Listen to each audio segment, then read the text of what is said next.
को लेके पहला पहला प्यार, भर के आंखों में खुमार, जादू नगरी से आए। कौन परदेसी तेरा दिल ले गया, मोटी मोटी अखियों में आंसू दे। कभी यार कभी पार लगाती रे नजर, सैया घायल की और। ये वो गाने थे जिनकी आंधी में बड़े बड़े दिग्गजों के पैर उखड़ गए थे। पर बड़े गजब की बात है, इसमें भी धोखा है।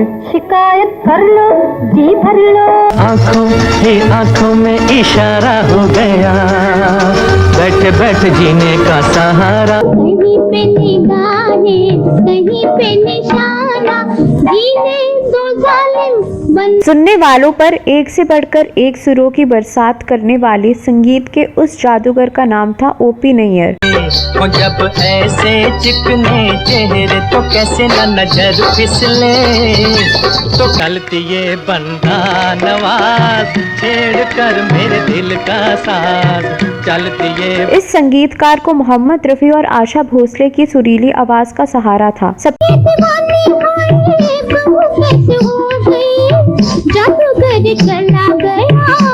मैं प्यार कर रही हूँ तेरी जुल्फ के साए में। सबसे बड़ी बात ये थी कि उस संगीतकार ने सबसे सशक्त और प्रभावशाली मानी जाने वाली लता मंगेशकर के बगैर फिल्म संगीत की दुनिया पर राज किया। ये देश है वीर जवानों का, अलबेलों का, मस्तानों का, इस देश का यारो।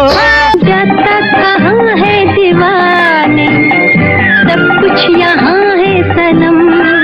कितना संभाला मेरी तो नैनों में खो गया, देखती रह गई मैं तो। ये वो दौर था जब फिल्म संगीत की दुनिया में लता मंगेशकर की मर्जी के बगैर पत्ता नहीं हिलता था, लेकिन इस संगीतकार ने लता मंगेशकर की मर्जी के विपरीत जाकर अपनी धुनों से फिल्म संगीत की दुनिया को हिला डाला। उड़े जब जब सुल्फे तेरी कवारियों का दिल मचले, मांग के साथ तुम्हारा मैंने मांग लिया संसार। आशा भोसले के अलावा ओपी नैयर को सबसे मजबूत सहारा मोहम्मद रफी से मिला था। मोहम्मद रफी के बिना ओपी नैयर के लिए संभव नहीं था कि वो सबको चित कर दें। ऐ दिल है मुश्किल जीना यहाँ, जरा हट के जरा बच के, ये है बम्बे। सुन सुन सुन जालिमा, प्यार हमको तुमसे हो गया। यही कारण है कि ओपी नैयर हमेशा रफी साहब की आवाज के लिए अड़ जाते थे। नैयर साहब खुद मानते थे कि अगर मोहम्मद रफी नहीं होते तो वो भी नैयर की तरह नहीं जाने जाते।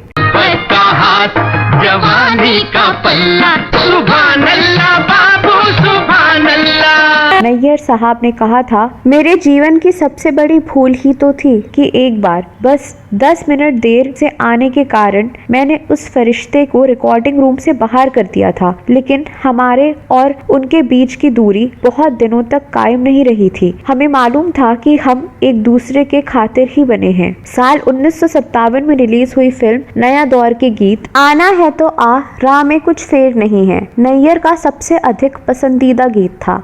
हमें कुछ फेर नहीं है, भगवान के घर देर है। उसने उन्हें फिल्म फेयर अवार्ड दिलाया, लेकिन वह इस बात से भी एक गर्व महसूस करते थे कि साल 1960 में रिलीज हुई फिल्म बसंत में मोहम्मद रफी से 11 गीत गवाकर एक रिकॉर्ड ही बना डाला था। बर्मन शंकर जय किशन ओपी नैयर नौशाद। नैयर ने ये भी कहा था कि 1956 में सीआईडी में मैंने 2 स्त्री स्वरों के साथ एक प्रयोग किया था, लेके पहला प्यार में आशा भोसले और शमशाद बेगम के साथ, लेकिन पुरुष आवाज तो मोहम्मद रफी की ही रही।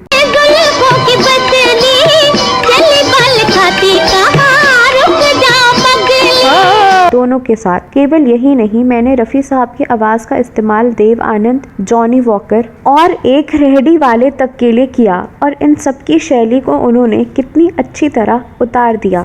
अरे वाह वाह वाह वाह, ऐसा कैसा होगा, तोबा काय पुकारता, तोबा काय पुकारता प्यार। ये है बॉम्बे, ये है बॉम्बे, ये है बॉम्बे मेरी जान। ऐ दिल है है मुश्किल। साल 1962 की फिल्म एक मुसाफिर एक हसीना और साल 1963 की फिल्म फिर वही दिल लाया हूँ से ओपी नैयर व्यावसायिक सफलता के शिखर पर पहुँच गए।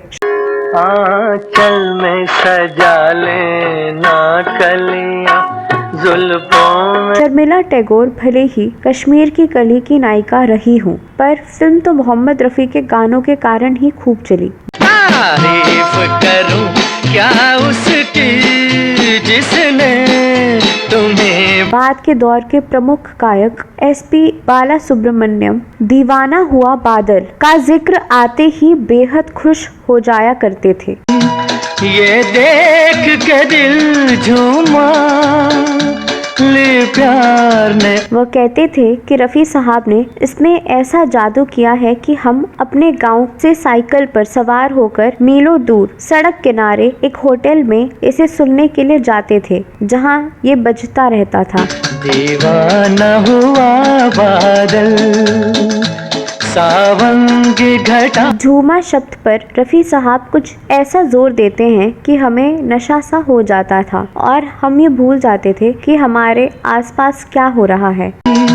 ये देख के दिल झूमा ले प्यार ने। नैयर साहब ने कहा था कि आज तो संगीत के नाम पर कचरा परोसा जा रहा है और आज के गायक अपने गायन में रफ़ी साहब जैसी एकाग्रता तो रखते ही नहीं हैं, ना ही उसके लिए मेहनत करते हैं, पर ये भी तो है कि रफ़ी साहब जैसा कोई दूसरा हो नहीं सकता। होगा उजाला के अब रात ढल गई, सुन प्यारे अपनी। तो दोस्तों, आप ओपी नैयर के लिए गाए मोहम्मद रफ़ी के गानों के बारे में क्या कहना चाहते हैं? आपको ओपी नैयर के संगीत निर्देशन में गाया मोहम्मद रफ़ी का कौन सा गाना सबसे अच्छा लगता है? अपनी राय कमेंट बॉक्स में अवश्य लिखें। इस वीडियो में दी गई जानकारी आपको कैसी लगी? इस वीडियो में बस इतना ही। ये वीडियो कैसा लगा कमेंट बॉक्स में अवश्य लिखें। अगले वीडियो में फिल्मों और गीतों के बारे में कोई और जानकारी लेकर आऊंगी। तब तक के लिए नमस्कार।